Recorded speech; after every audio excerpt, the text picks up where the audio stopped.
بسم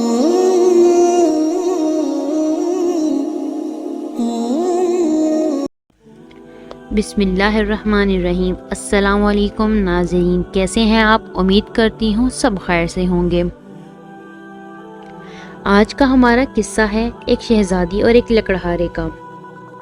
کسی ملک میں ایک رحم دل بادشاہ حکومت کرتا تھا۔ اس کی ایک ہی بیٹی تھی۔ ایک بار وہ بیمار ہو گئی۔ کوئی طبیب اس کا علاج نہ کر سکا۔ بادشاہ نے سارے ملک میں منادی کرا دی کہ جو میری بیٹی کا علاج کرے گا بادشاہ اس کے ساتھ اپنی بیٹی کی شادی کرے گا اور جائیداد میں سے آدھا حصہ بھی دے گا۔ اس گاؤں میں ایک لکڑہارا رہتا تھا۔ وہ قسمت آزمانے محل چلا گیا۔ اس لکڑہارے کو کچھ جڑی بوٹیوں کا علم تھا۔ اس نے بادشاہ سے کہا کہ وہ شہزادی کا علاج کر دے گا، مگر اس کے بدلے اسے بادشاہ کی جائیداد نہیں چاہیے۔ وہ صرف شہزادی سے شادی کرنا چاہتا ہے۔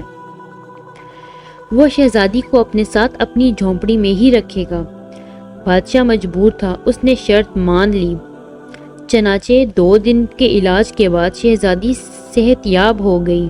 لکڑہارے نے بادشاہ کو اپنا وعدہ یاد دلایا۔ بادشاہ بہت پریشان ہوا۔ اس نے سوچا کہ میں اپنی بیٹی کی شادی لکڑہارے سے کیسے کروا دوں۔ بادشاہ نے سوچا اس لکڑہارے کو کسی ایسی جگہ بھجوا دیتا ہوں جہاں سے یہ کبھی واپس نہ آ سکے۔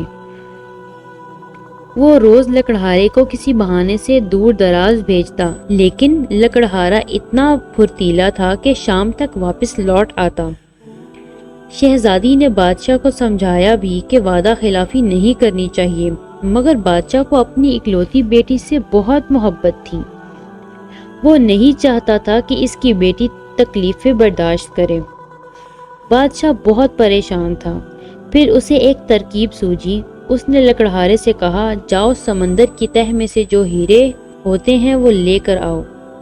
لکڑہارا گیا تو بادشاہ نے شہزادی کا فرضی جنازہ تیار کروا دیا، تاکہ لکڑہارے کو یہ کہہ کر ٹال دے کہ شہزادی مر گئی اور لکڑہارا مایوس ہو کر یہ ملک ہی چھوڑ دے۔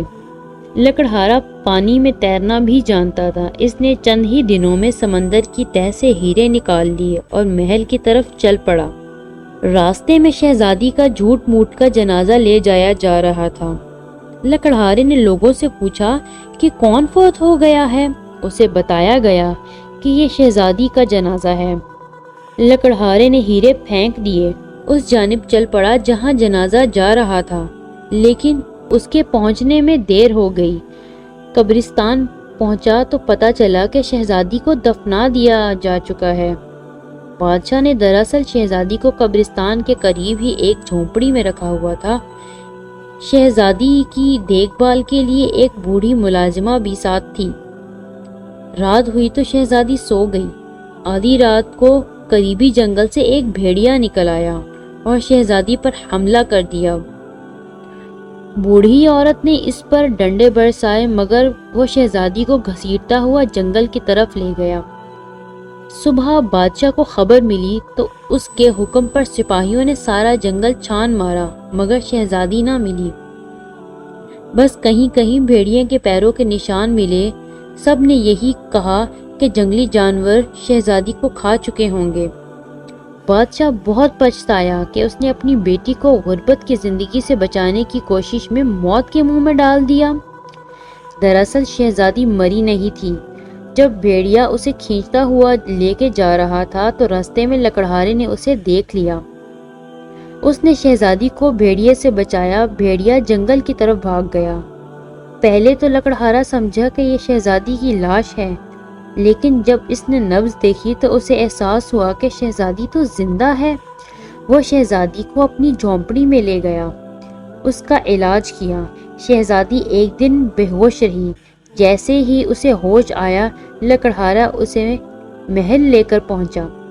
بادشاہ اپنی بیٹی کو زندہ سلامت دیکھ کر بہت خوش ہوا۔